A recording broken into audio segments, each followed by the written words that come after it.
Hi hello friends, welcome back to my channel my dream girl ಭಾಗ 69. ಆದರೆ ನೀನು ಮತ್ತೆ ನೆನಪಾಗಿ ಬಿರುಗಾಳಿಯಂತೆ ನನ್ನ ಕಣ್ಣೆದುರಿಗೆ ಬಂದೆ. ಇಷ್ಟೆಲ್ಲ ಆದರೂ ನಿನ್ನಲ್ಲಿ ಯಾವುದೇ ಪಶ್ಚಾತ್ತಾಪ ಇಲ್ಲ. ನೀನು ಬಹಳ ಖುಷಿಯಾಗಿ ನಿನ್ನ ಜೀವನ ನಡೆಸುತ್ತಿದ್ದೀಯ.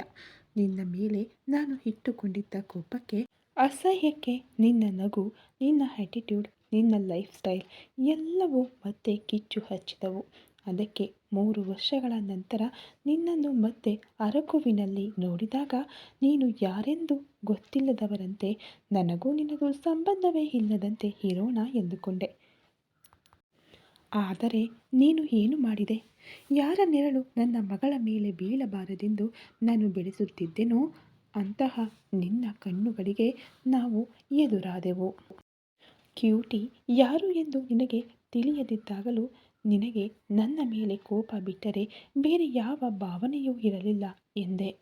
ನಾನು ಕ್ಯೂಟಿಯನ್ನು ಅಡ್ಡ ಇಟ್ಟುಕೊಂಡು ನಿನ್ನ ಹಣಕ್ಕಾಗಿ ಪ್ಲ್ಯಾನು ಮಾಡುತ್ತಿದ್ದೇನೆ ಅಂದೆ. ನೀನು ಹೇಳಿದ್ದಲ್ಲದೆ ಆ ಕಳ್ಳ ಮುಖದ ಕಾವೇರಿಯಿಂದ ಕೂಡ ಹೇಳಿಸಿದೆ ಅಂದ್ಲು. ಹೇ, ಆ ಕಾವೇರಿಯಿಂದ ನಾನು ಎಲ್ಲಿ ಹೇಳಿಸಿದ್ದೇನೆ ಅಂದ. ಆದರೂ ಅವಳು ಹಾಗೆ ಹುಚ್ಚು ಹುಚ್ಚಾಗಿ ಕೂಗುತ್ತಿದ್ದರೆ ನೀನು ಏನು ಮಾಡಿದೆ ಎಂದ ಕೋಪದಿಂದ ಕೇಳಿದಳು. ಅವಳಿಗೆ ಕೊಡಬೇಕಾದದ್ದನ್ನು ಅವಳಿಗೆ ಆಗಲೇ ಕೊಟ್ಟು ಬಿಟ್ಟೆ ಬಿಡು. ಆದರೆ ನೀನು ಅವಳೊಂದಿಗೆ ಯಾವ ಅರ್ಧರಾತ್ರಿ ವೀಕ್ ಟೈಮ್ನಲ್ಲಿ ಏನು ಎಂದು ಸತ್ತೆಯೋ ಯಾರಿಗೆ ಗೊತ್ತು. ಅದಕ್ಕೆ ಅವಳು ಹಾಗೆ ಮಾಡಿದಳು ಎಂದು ಮುಖ ತಿರುಗಿಸಿದಳು ಸಾಹಿತ್ಯ. ನಾನು ಅಷ್ಟೊಂದು ವೀಕ್ ಮೈಂಡೆಡ್ ಅಲ್ಲವೇ? ಯಾರ ಮುಂದೆಯಾದರೂ ನಿನ್ನ ಬಗ್ಗೆ ಮಾತನಾಡುತ್ತೇನೆಯೇ ಎಂದು ಗಂಭೀರವಾಗಿ ಕೇಳಿದ. ಸರಿ ಬಿಡು, ಅದನ್ನು ಬಿಟ್ಟು ಬಿಡು. ಅವಳಿಗೆ ಆಗಲೇ ಟ್ರೀಟ್ಮೆಂಟ್ ಕೂಡ ಕೊಟ್ಟು ಬಿಟ್ಟೆ ಎಂದು ಮತ್ತೆ ಭೂತಕಾಲ ಕೆದಕಲು ಶುರು ಮಾಡಿದಳು. ಅಬ್ಬಾ, ಇವಳು ಮತ್ತೆ ಶುರು ಮಾಡಿದಳು ಎಂದು ಮನಸ್ಸಿನಲ್ಲಿ ಅಂದುಕೊಂಡು, ಡಾರ್ಲಿಂಗ್, ಹೀಗೆ ಎಷ್ಟು ಹೊತ್ತು ನಿಲ್ಲೋಣ? ಬಾ, ಹಾಗೆ ಹೋಗಿ ಕುಳಿತು ಮಾತನಾಡೋಣ ಎಂದು ಬೆಡ್ ಹತ್ತಿರ ಹೋಗಿ ತಾರಕ್ ತೊಡೆಯ ಮೇಲೆ ಸಾಹಿಯನ್ನು ಕೂರಿಸಿಕೊಂಡು, ಇನ್ನು ಶುರು ಮಾಡು ಎಂದ ತಾರಕ್. ಕ್ಯೂಟಿ ನಿನ್ನ ಮಗಳೆಂದು ತಿಳಿದ ಮೇಲೂ ಓನ್ಲಿ ನಿನಗೆ ನಿನ್ನ ಮಗಳೇ ಬೇಕು ಅಂದೆ. ಇನ್ನು ಎಲ್ಲಿ ನೀನು ನನಗೆ ನನ್ನ ವ್ಯಕ್ತಿತ್ವಕ್ಕೆ ಬೆಲೆ ಕೊಟ್ಟೆ? ಮಗಳನ್ನು ತೆಗೆದುಕೊಂಡು ನನಗೆ ಮತ್ತೆ ಮದುವೆ ಮಾಡಿಸುತ್ತೇನೆ ಅಂದೆ. ಏನು, ನಿನ್ನ ಮಗಳನ್ನು ನೀನು ತೆಗೆದುಕೊಂಡು ನನಗೆ ಇನ್ನೊಂದು ಮದುವೆ ಮಾಡುತ್ತೀಯಾ? ಆ ಮಾತು ಹೇಳಿದಾಗ ನಿನ್ನನ್ನು ಕೊಲ್ಲಬೇಕು ಅನ್ನಿಸಿತು ಎಂದು ಫಟ್ ಎಂದು ಕೆನ್ನೆಯ ಮೇಲೆ ಒಂದನ್ನು ಹೊಡೆದಳು. ಸಾಹಿ ಹೊಡೆದ ಏಟಿಗೆ ತಾರಕ್ ಕೆನ್ನೆಯ ಮೇಲೆ ಕೈ ಇಟ್ಕೊಂಡು ಬೆಚ್ಚಿ ನೋಡುತ್ತಿದ್ದರೆ, ಏನಪ್ಪ ಹಾಗೆ ನೋಡ್ತಾ ಇದ್ದೀಯಾ? ನನಗೆ ನಿನ್ನ ಮಾತುಗಳು ಕೇಳಿದಾಗ ಆಗಲೂ ಹೀಗೆ ಮಾಡಬೇಕು ಅನ್ನಿಸಿತು. ಯಾರಾದರೂ ತಮ್ಮಿಂದ ಅನ್ಯಾಯವಾದ ಹುಡುಗಿಯ ಜೀವನವನ್ನು ಕನಿಷ್ಠ ಕರುಣೆಯಿಂದಾದರೂ ನಿಲ್ಲಿಸುತ್ತೇನೆ ಎನ್ನುತ್ತಾರೆ ಹೊರತು ನಿನ್ನಂತೆ ಇನ್ನೊಂದು ಮದುವೆ ಮಾಡಿಸುತ್ತೇನೆ ಎಂದು ಯಾರಾದರೂ ಹೇಳುತ್ತಾರಾ? ಬಟ್ ನೀನು ಮಾತ್ರ ನನಗೆ ಇನ್ನೊಂದು ಮದುವೆ ಮಾಡಿ ನನ್ನ ಜೀವನವನ್ನು ನಿಲ್ಲಿಸುತ್ತೇನೆ ಅಂದೆ. ಅದಕ್ಕೆ ನನಗೆ ಹುಚ್ಚು ಕೋಪ ಬಂತು. ಯಾವುದೇ ಹುಡುಗಿಯಾದರೂ ತನ್ನ ಗಂಡ ತನ್ನನ್ನೇ ಹೆಚ್ಚು ಪ್ರೀತಿಸಬೇಕು ಎಂದುಕೊಳ್ಳುತ್ತಾಳೆ. ಕೊನೆಗೆ ತನ್ನ ಹೊಟ್ಟೆಯಲ್ಲಿ ಹುಟ್ಟಿದ ಮಗಳ ವಿಷಯದಲ್ಲಿ ಕೂಡ ತನ್ನ ಗಂಡನಿಗೆ ತನ್ನ ನಂತರವೇ ಯಾರಾದರೂ ಇರಬೇಕು ಎಂದುಕೊಳ್ಳುತ್ತಾಳೆ. ಅದು ಹುಡುಗಿಯ ಸಹಜ ಲಕ್ಷಣ. ನಾನು ಸರಾಸರಿ ಹುಡುಗಿಯೇ ತಾರಕ್. ನಾನು ನಿನ್ನಿಂದ ನನ್ನ ಮೇಲೆ ಅದೇ ಪ್ರೀತಿಯನ್ನು ಬಯಸಿದ್ದೆ. ನೀನು ಕ್ಯೂಟಿಗಾಗಿಯೇ ನನ್ನೊಂದಿಗೆ ಮದುವೆ ಅಂದೆ. ಮೊದಲಿಗೆ ಬಹಳ ಬಾಧೆ ಆಯಿತು. ಕ್ಯೂಟಿ ಇಲ್ಲದಿದ್ದರೆ ನನಗೆ ಯಾವ ಬೆಲೆಯೂ ಇಲ್ವಾ ಅನ್ನಿಸಿತು. ನಿನ್ನನ್ನು ಯಾವುದೇ ಪರಿಸ್ಥಿತಿಯಲ್ಲೂ ಒಪ್ಪಿಕೊಳ್ಳಬಾರದು ಎಂದುಕೊಂಡಿದ್ದೆ. ಆದರೆ ಒಂದು ತಾರಕ್, ನಿನಗೆ ಕ್ಯೂಟಿ ಅಂದರೆ ಪ್ರಾಣ ಎಂದು ಅರ್ಥವಾಯಿತು. ನೀನು ಕ್ಯೂಟಿಗಾಗಿ ಎಷ್ಟಾದರೂ ಬದಲಾಗುತ್ತೀಯಾ ಅನ್ನಿಸಿತು. ನೀನು ಇರುವ ಸೊಸೈಟಿಯಲ್ಲಿ ನಿನಗಿರುವ ಅಭ್ಯಾಸಗಳು ಕಾಮನ್ ಆಗಿರುವುದರಿಂದ ನೀನು ಆ ದಾರಿಯಲ್ಲಿ ಹೋದೆ ಹೊರತು ನೀನು ಕೆಟ್ಟವನು ಅಲ್ಲ. ಅದೇನೆಂದರೆ ಸ್ವಲ್ಪ ಮೊಂಡ ಅಷ್ಟೆ. ಆ ವಿಷಯ ನನಗೆ ಫಸ್ಟ್ ಟೈಮ್ ನಿನ್ನೊಂದಿಗೆ ದುಬೈಗೆ ಬಂದಾಗಲೇ ಅರ್ಥವಾಯಿತು. ಹುಟ್ಟಿನಿಂದಲೇ ಯಾರೂ ಪರ್ಫೆಕ್ಟ್ ಮನುಷ್ಯರು ಆಗುವುದಿಲ್ಲ ಅಲ್ಲವೇ? ಯಾರಿಗಾದರೂ ಖಂಡಿತವಾಗಿಯೂ ಯಾವುದೇ ಒಂದು ಲೋಪ ಇದ್ದೇ ಇರುತ್ತದೆ. ಪ್ರಪಂಚದಲ್ಲಿ ತಪ್ಪು ಮಾಡದವನು ಯಾರೂ ಇರುವುದಿಲ್ಲ. ಆದರೆ ನಾವು ಅದನ್ನು ಸರಿಪಡಿಸಿಕೊಳ್ಳುವುದರಲ್ಲೇ ನಿಜವಾದ ಮನುಷ್ಯ ಹೊರಗೆ ಬರುತ್ತಾನೆ. ನಿನ್ನಲ್ಲಿರುವ ಲೋಪ, ಪೊಗರು, ಆ್ಯಟಿಟ್ಯೂಡ್ ಅದು ನಿನಗೆ ಹಣದಿಂದ ಬಂದಿದೆ. ನೀನು ಬೆಳೆದ ಸಮಾಜದಿಂದ ನಿನಗೆ ಮಿಡಲ್ ಕ್ಲಾಸ್ ಜನರ ಮೇಲೆ ಸಣ್ಣ ನೋಟ ಸೃಷ್ಟಿಯಾಗಿದೆ. ಕ್ಯೂಟಿ ಮೇಲೆ ನಿನಗಿರುವ ಪ್ರೀತಿಯನ್ನು ನೋಡಿದ ಮೇಲೆ ನನಗೂ ಆ ಪ್ರೀತಿ ಬೇಕು ಅನ್ನಿಸಿತು. ನಿನ್ನನ್ನು ಬದಲಾಯಿಸಿಕೊಳ್ಳಬೇಕು ಅನ್ನಿಸಿತು. ಅದಕ್ಕೆ ನಿನ್ನನ್ನು ನೀನಾಗಿ ಬದಲಾಯಿಸಿಕೊಂಡು ನಿನ್ನೊಂದಿಗೆ ಜೀವನ ಹಂಚಿಕೊಳ್ಳಲು ಸಿದ್ಧಳಾಗಿ ಮದುವೆಗೆ ಒಪ್ಪಿಕೊಂಡೆ. ಯಾವ ಹಣಕ್ಕಾಗಿ ನಾನು ನಿನ್ನನ್ನು ಟ್ರ್ಯಾಪ್ ಮಾಡಬೇಕೆಂದು ಅಂದುಕೊಂಡಿದ್ದೀಯೋ ಆ ಹಣವೇ ಇಲ್ಲದೆ ಕೂಡ ಲೈಫ್ ಎಷ್ಟು ಹ್ಯಾಪಿಯಾಗಿರುತ್ತದೋ ಅಂತ ನಿನಗೆ ತೋರಿಸಬೇಕೆಂದು ನಾರ್ಮಲ್ ಲೈಫ್ ಲೀಡ್ ಮಾಡಬೇಕೆಂಬ ಕಂಡೀಷನ್ಸ್ ಇಟ್ಟೆ. ಎಲ್ಲಿ ನಿನಗೆ ಎಂಜಾಯ್ಮೆಂಟ್ ಇದೆ ಎಂದು ನೀನು ಅಂದುಕೊಂಡೆಯೋ ಆ ರಂಗುಲ ಪ್ರಪಂಚದೊಳಗೆ 3 ತಿಂಗಳ ಕಾಲ ಅಸಲಿಗೆ ಹಿಣುಕಿ ನೋಡಬಾರದು ಎಂಬ ಆ ಕಂಡೀಷನ್ ಇಟ್ಟೆ.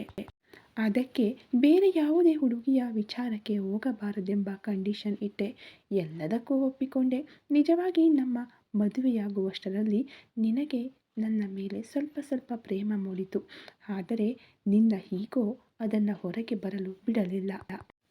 ನಿನಗೆ ನನ್ನ ಮೇಲೆ ಪ್ರೇಮ ಹುಟ್ಟುತ್ತದೆ ಎಂದೇ ನೀನು ಏನು ಮಾಡಿದರೂ ಸೈಲೆಂಟ್ ಆಗಿದ್ದೇನೆ ಹೊರತು ನೀನು ಕೊಡುವ ಮುತ್ತುಗಳಿಗೆ ಟೆಂಪ್ಟ್ ಆಗಿ ಅಲ್ಲ. ನನ್ನ ಮನಸ್ಸು ನಿನ್ನನ್ನು ಯಾವಾಗಲೂ ಅಂಗೀಕರಿಸಿದೆ ತಾರಕ್. ಆದರೆ ನನ್ನ ಮೆದುಳು ನಮ್ಮ ನಡುವೆ ನಡೆದ ಮೊದಲ ಒಟ್ಟಿಗೆ ಇರೋಕೆ ಸಂಬಂಧಿಸಿದ ಕಹಿ ನೆನಪುಗಳನ್ನು ಇನ್ನೂ ಮರೆಯಲು ಸಾಧ್ಯವಾಗಲಿಲ್ಲ. ನಿನ್ನೆ ನೀನು ಐ ಲವ್ ಯು ಹೇಳುತ್ತಿದ್ದಾಗಲೂ ಇದೇ ಅಲ್ವಾ ನಾನು ಬಯಸಿದ ಪ್ರೇಮ. ಅದು ಇಷ್ಟು ಬೇಗ ಸಿಗುತ್ತದೆ ಎಂದು ಅಸಲಿಗೆ ಊಹಿಸಿರಲಿಲ್ಲ. ಅದಕ್ಕೆ ಆನಂದದಿಂದ ನನ್ನ ಕಣ್ಣುಗಳು ತೇವಗೊಂಡರೆ ಅದನ್ನು ನೋಡಿ ನಾನು ನಿನಗೆ ಇಷ್ಟವಿಲ್ಲವೇನೋ ಅಂದುಕೊಂಡು ಇಲ್ಲಿಯವರೆಗೂ ಕರೆತಂದೆ. ಈಗ ಹೇಳುತ್ತಿದ್ದೇನೆ ಕೇಳು. ನನಗೆ ನೀನೆಂದರೆ ಇಷ್ಟ. ನಾನು ನಿನ್ನನ್ನು ಪ್ರೀತಿಸುತ್ತಿದ್ದೇನೆ. ನನಗೆ ನಿನ್ನ ಪ್ರೇಮ ಬೇಕು. ನಿನ್ನೊಂದಿಗೆ ಜೀವನ ಬೇಕು. ಜೀವಮಾನವಿಡೀ ನಿನ್ನೊಂದಿಗೆ ಯಾವಾಗಲೂ ಹೀಗೆ ಜೊತೆಗೂಡಿರಬೇಕು. ಐ ಲವ್ ಯು ತಾರಕ್ ಎಂದು ಮೊದಲ ಬಾರಿ ಇಷ್ಟಪಟ್ಟು ತನ್ನ ತುಟಿಗಳನ್ನು ಅವನ ತುಟಿಗಳಿಗೆ ಜತೆ ಮಾಡಿದಳು. ಇಲ್ಲಿಯವರೆಗೂ ಸಾಹಿತ್ಯ ತನ್ನ ಪ್ರೇಮವನ್ನು ಹೇಳುತ್ತಿದ್ದರೆ ಬಹಳ ಸಂತೋಷದಿಂದ ಕೇಳುತ್ತಿದ್ದ ತಾರಕ್ ಸಾಹಿತ್ಯ ಹಾಗೆ ತಾನಾಗಿಯೇ ಕೊಡುವ ಮುತ್ತಿಗೆ ಶಾಕ್ ಆಗಿ ಫ್ರೀಸ್ ಆಗಿ ಹೋದನು ಕೆಲವು ಸೆಕೆಂಡುಗಳ ಕಾಲ. ಆದರೆ ನಡೆಯುತ್ತಿರುವುದು ಎಲ್ಲವೂ ನಿಜ ಎಂದು ತಿಳಿಸುವಂತೆ ಸಿಹಿಯಾದ ಮಧುವಿನ ರುಚಿ ಹೇಳುತ್ತಿದ್ದರೆ ಶಾಕ್ನಿಂದ ಹೊರಬಂದು ಇಷ್ಟಪಟ್ಟು ಅವಳ ಪ್ರೇಮಕ್ಕೆ ಜೊತೆಗೂಡಿದನು ತಾರಕ್.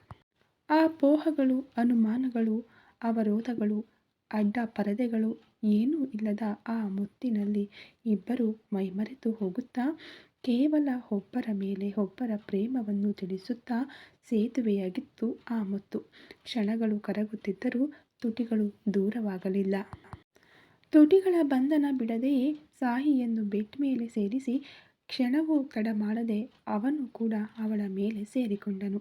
5 ನಿಮಿಷಗಳ ಕಾಲವನ್ನು ಮುತ್ತಿನಲ್ಲಿ ಕರಗಿಸಿದ ಮೇಲೆ ಸಾಹಿತ್ಯಗೆ ಉಸಿರಾಟ ಭಾರವಾದ ವೇಳೆ ತುಟಿಯನ್ನು ಬಿಡುತ್ತಾ ಅವಳ ಮುಖದ ಮೇಲೆ ಬೀಳುತ್ತಿದ್ದ ಬೇಬಿ ಹೇರನ್ನು ಪಕ್ಕಕ್ಕೆ ಸರಿಸುತ್ತಾ ಮುಖದ ತುಂಬೆಲ್ಲ ಸಣ್ಣ ಮುತ್ತುಗಳನ್ನು ಒತ್ತುತ್ತಾ ಡಾರ್ಲಿಂಗ್ ಎಂದನು. ಅವನ ತಲೆಯಲ್ಲಿ ಬೆರಳುಗಳನ್ನು ಇಟ್ಟು ಕೂದಲನ್ನು ನೇವರಿಸುತ್ತಾ ಹಾಂ ಅಂದಳು ಪ್ರೇಮದಿಂದ. ಇವಾಗ ಸಾಹಿತ್ಯ ಎಂದು ಕರೆದಿದ್ದಕ್ಕೆ ಯಾಕೆ ಅಷ್ಟು ಹೊಡೆದೆ? ನಿನಗೆ ಡಾರ್ಲಿಂಗ್ ಅಂದರೆ ಇಷ್ಟವಿಲ್ಲ ಎಂದಿದ್ದೆ ಅಲ್ವಾ ಎಂದನು ಕೆನ್ನೆಗಳ ಮೇಲೆ ತುಟಿಗಳಿಂದ ಒತ್ತುತ್ತಾ. ಏನೋ ತಾರಕ್, ನಿನ್ನ ಡಾರ್ಲಿಂಗ್ ಅನ್ನೋ ಕರೆಯುವಿಕೆಗೆ ನಾನು ಕನೆಕ್ಟ್ ಆಗಿಬಿಟ್ಟೆ. ನೀನು ಹಾಗೇ ಇಲ್ಲದೆ ನನ್ನನ್ನು ಹೇಗೆ ಕರೆದರೂ ನನ್ನನ್ನು ದೂರ ಇಡುತ್ತಿದ್ದೀಯೇನೋ ಅನ್ನಿಸುತ್ತದೆ. ಅದಕ್ಕೆ ಹೊಡೆದೆ ಏಟು. ಗಟ್ಟಿಯಾಗಿ ತಗುಲಿದೆಯೇ ಅಂದ್ಲು. ಏನು ಪರವಾಗಿಲ್ಲ ಬಿಡು ಡಾರ್ಲಿಂಗ್. ನೀನು ಹೊಡೆದರೂ ನನಗೆ ಇಷ್ಟವೇ. ನನ್ನ ಲವ್ ಅಕ್ಸೆಪ್ಟ್ ಮಾಡಿದೆ ಅಷ್ಟೇ ಸಾಕು ಎಂದನು ಕುತ್ತಿಗೆಯ ಮಡಿಕೆಗಳಲ್ಲಿ ತೇವದ ಮುತ್ತುಗಳನ್ನು ಒತ್ತುತ್ತಾ. ಅವಳ ಕೈಯಲ್ಲೇ ಇದ್ದ ಕೂದಲನ್ನು ಹಿಡಿದು ಅವನ ತಲೆಯನ್ನು ಹಿಂದಕ್ಕೆ ಎಳೆದು ನಾನೆಲ್ಲಿ ಅಕ್ಸೆಪ್ಟ್ ಮಾಡಿದೆ ಅಂದಳು ಸಾಹಿತ್ಯ. ತಾರಕ್ ಭ್ರೂಕುಟಿಯನ್ನು ಮುದುಡುತ್ತಾ ಇವಾಗ ತಾನೇ ಅಲ್ವಾ ಐ ಲವ್ ಯು ಹೇಳಿ ಮುತ್ತು ಕೊಟ್ಟೆ ಎಂದು ಅವಳ ಕೆಳಗಿನ ತುಟಿಯನ್ನು ಬೆರಳುಗಳ ಮಧ್ಯದಲ್ಲಿ ಹಿಡಿದು ಎಳೆಯುತ್ತಾ ಕೇಳಿದನು. ಅವಳು ತುಟಿಯನ್ನು ಹಿಡಿದ ಕೈಯ ಮೇಲೆ ಚಪ್ಪನೆ ಹೊಡೆದು ಅದೇ ನೀನೇ ಅಲ್ವಾ ಹೇಳುತ್ತಿದ್ದೀಯಾ ನಾನು ಐ ಲವ್ ಯು ಹೇಳಿದ್ದೇನೆ ಅಂತ. ಅಂದರೆ ಹುಚ್ಚು ನೋಟಗಳನ್ನು ನೋಡುತ್ತಾ ಕೇಳಿದನು ತಾರಕ್. ಅಂದರೆ ನಾನು ನನ್ನ ಪ್ರೇಮವನ್ನು ನಿನಗೆ ಹೇಳಿದ್ದೇನೆ ಹೊರತು ನಿನ್ನ ಲವ್ ಅಕ್ಸೆಪ್ಟ್ ಆಗಿದೆ ಅಂದೆನಾ? ಅಂದಳು ಹುಬ್ಬುಗಳನ್ನು ಮೇಲಕ್ಕೆ ಏರಿಸುತ್ತಾ. ಅಂದರೆ ಏನಿದು ಡಾರ್ಲಿಂಗ್? ಅಂದರೆ ನಿನ್ನಿಂದ ನನ್ನ ಟೀನೇಜಲ್ಲಿ ಮಾಡಬೇಕಾದ ಎಂಜಾಯ್ಮೆಂಟ್ ಪೂರ್ತಿ ಸ್ಪಾಯಿಲ್ ಆಗಿದೆ. ನನಗೆ ಯಾರೂ ಕೂಡ ಐ ಲವ್ ಯು ಹೇಳುವ ಚಾನ್ಸ್ ಇಲ್ಲದಂತೆ ಹೋಗಿದೆ ಅಂದ್ಲು. ಅದಕ್ಕೆ ಅಲ್ವಾ ಡಾರ್ಲಿಂಗ್ ನಾನು ನಿನಗೆ ಐ ಲವ್ ಯು ಹೇಳಿದ್ದು. ನಾನು ಇಲ್ಲದೆ ನಿನಗೆ ಯಾರಾದರೂ ಲವ್ ಯು ಹೇಳಿದರೆ ನಾನು ಸುಮ್ಮನಿರುತ್ತೇನೆಯೇ ಏನು? ಆದರೂ ಇಷ್ಟೊಂದು ದೊಡ್ಡ ಹೀರೋನಿಂದ ಫ್ಯಾನ್ ಇಂಡಿಯಾ ಸ್ಟಾರ್ನಿಂದ, ಹುಡುಗಿಯರ ಕನಸುಗಳ ರಾಜಕುಮಾರನಿಂದ ನನ್ನ ಕೈಯಿಂದ ಐ ಲವ್ ಯು ಹೇಳಿಸಿಕೊಳ್ಳುವುದು ಅಂದರೆ ಏನು ಕಡಿಮೆನಾ? ನಿನಗೆ ಬೀಭತ್ಸವಾಗಿ ಬರೆದಿಟ್ಟಿದೆ ಡಾರ್ಲಿಂಗ್. ಎಲ್ಲೋ ಮಚ್ಚೆ ಹಾಕಿಕೊಂಡು ಹುಟ್ಟಿರಬೇಕು. ಆ ಮಚ್ಚೆ ಎಲ್ಲಿದೆ ಅಂತ ಈಗಲೇ ನೋಡಿ ಹೇಳುತ್ತೇನೆ ಇರು ಎಂದು ಕೆಳಗೆ ತೆವಳುತ್ತಿದ್ದರೆ ಇದೇ ಓವರ್ ಆ್ಯಕ್ಷನ್ ಅಂದರೆ. ನಿನಗೆ ನೀನೇ ಸೆಲ್ಫ್ ಡಬ್ಬ. ಸ್ವಲ್ಪ ಹೊತ್ತು ನಿಲ್ಲಿಸಿ ನನ್ನನ್ನು ಹೇಗೆ ಇಂಪ್ರೆಸ್ ಮಾಡಬೇಕು ಅಂತ ಅದನ್ನು ಆಲೋಚಿಸು ಅಂದ್ಲು. ನನ್ನ ಟೀನೇಜನ್ನು ಮಿಸ್ ಆಗದಂತೆ ಫುಲ್ಫಿಲ್ ಮಾಡಿ ನನ್ನನ್ನು ಇಂಪ್ರೆಸ್ ಮಾಡಿ ನಿನ್ನ ಲವ್ ಅಕ್ಸೆಪ್ಟ್ ಮಾಡುವಂತೆ ಮಾಡಿಕೊ. ಅಲ್ಲಿಯವರೆಗೂ ಕೈ ಕಾಲು ಹಾಕಿದರೆ ಕತ್ತರಿಸುತ್ತೇನೆ ಅಂದಳು ತಾರಕ್ನನ್ನು ಪಕ್ಕಕ್ಕೆ ತಳ್ಳುತ್ತಾ. ಆದರೆ ಅವಳಿಂದ ಆಗುವ ಕೆಲಸ ಅಲ್ಲ ಅಲ್ವಾ?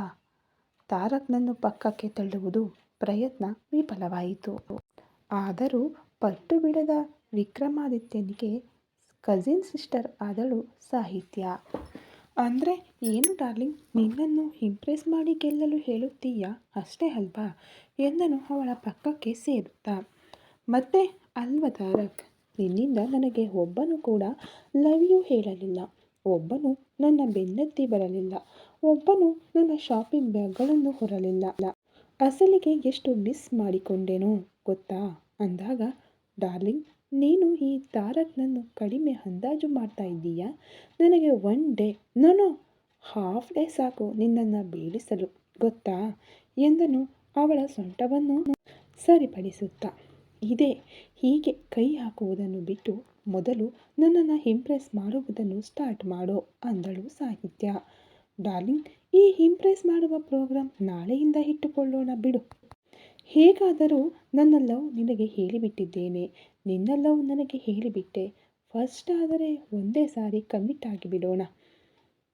ನಾಳೆಯಿಂದ ಇಂಪ್ರೆಸ್ ಮಾಡುತ್ತೇನೆ ಎಂದನು ಅರ್ಧ ಚಂದ್ರಾಕೃತಿಯ ಮೇಲೆ ತುಟಿಗಳನ್ನು ನಿಲ್ಲಿಸುತ್ತಾ. ಹೇ ಚುಪ್, ಮೊದಲು ಪಕ್ಕಕ್ಕೆ ಹೇಳು. ಅದೆಲ್ಲ ಕೂಡದು. ಫಸ್ಟ್ ನನ್ನನ್ನು ಇಂಪ್ರೆಸ್ ಮಾಡುವ ಕೆಲಸದಲ್ಲಿ ಇರು ಹೋಗು ಅಂದಳು. ಹೋಗುವುದು ಅಂದರೆ ನೆನಪಾಯಿತು. ಇವಾಗ ಎಲ್ಲಿಗೋ ಹೋಗೋಣ ಅಂದೆ ಅಲ್ವಾ ಡಾರ್ಲಿಂಗ್? ಎಲ್ಲಿಗೆ? ಬಾ ಈಗ ಹೋಗೋಣ ಅಂದ. ಇನ್ನೆಲ್ಲಿಗೆ ಹೋಗುವುದು? ನನ್ನ ಪ್ಲ್ಯಾನ್ ಪೂರ್ತಿ ಸ್ಪಾಯಿಲ್ ಮಾಡಿದೆ. ನಾನು ನಿನಗೆ ನನ್ನ ಲವ್ ಹೇಳಲು ಎಷ್ಟು ರೊಮ್ಯಾಂಟಿಕ್ ಆಗಿ ಪ್ಲ್ಯಾನ್ ಮಾಡಿದರೆ ನನ್ನ ಮುಂದೆ ಡಿವೋರ್ಸ್ ಪೇಪರ್ಸ್ ಇಟ್ಟು ಪೂರ್ತಿ ಎಲ್ಲ ಗಲೀಜು ಮಾಡಿಬಿಟ್ಟೆ. ಅದಕ್ಕೆ ನಿನಗೆ ಈ ಶಿಕ್ಷೆ. ನನ್ನನ್ನು ಇಂಪ್ರೆಸ್ ಮಾಡುವವರೆಗೂ ಪಕ್ಕಕ್ಕೆ ಬಂದರೆ ಹಿರಿಯುತ್ತೇನೆ ಅಂದಳು ಬೆರಳು ತೋರಿಸುತ್ತಾ. ಸಾಹಿತ್ಯ ತೋರಿಸುತ್ತಿದ್ದ ಬೆರಳನ್ನು ಹಾಗೆಯೇ ಚುಕ್ಕನೆ ಕಚ್ಚಿ, ಈ ಇಂಪ್ರೆಸ್ ಮಾಡೋ ಗೋಜಲು ಏನು ಎಂದನು ಅಳುವಿನ ಮುಖದಿಂದ. ನೀನು ಮಾಡಿದ ತಪ್ಪುಗಳೆಲ್ಲದಕ್ಕೂ ಇದೇ ನಿನಗೆ ಶಿಕ್ಷೆ ಅಂದಳು ಬೆಡ್ ಮೇಲಿಂದ ಹೇಳುತ್ತಾ. ಸಾಹಿತ್ಯ ಆಟಿಟ್ಯೂಡ್ ಆಗಿ. ತಾರಕ್ ಕೂಡ ಬೆಡ್ ಮೇಲೆ ಇಂದ ಹೇಳಲು ಕುಳಿತುಕೊಂಡು, ಹಾಗಾದರೆ ಬ್ರೇಕ್ಫಾಸ್ಟ್ ಇರುತ್ತೆ ಅಲ್ವಾ ಎಂದನು ಆಸೆಯಿಂದ. ಈ ಕಥೆ ಇನ್ನು ಮುಂದುವರಿಯುತ್ತದೆ ಫ್ರೆಂಡ್ಸ್. ದಯವಿಟ್ಟು ಸ್ಟೋರಿಗಳು ಇಷ್ಟ ಆಗ್ತಾ ಇದ್ದರೆ ಲೈಕ್ ಮಾಡಿ, ಶೇರ್ ಮಾಡಿ, ಕಮೆಂಟ್ ಮಾಡಿ, ಹಾಗೆ ಸಬ್ಸ್ಕ್ರೈಬ್ ಮಾಡ್ಕೊಂಡು ವಿಡಿಯೋ ನೋಡಿ. ಪಕ್ಕದಲ್ಲಿ ಕಾಣೋ ಬೆಲ್ ಐಕನ್ನ ಕ್ಲಿಕ್ ಮಾಡ್ಕೊಳ್ಳೋದನ್ನು ಮಾತ್ರ ಮರಿಬೇಡಿ. Thank you so much.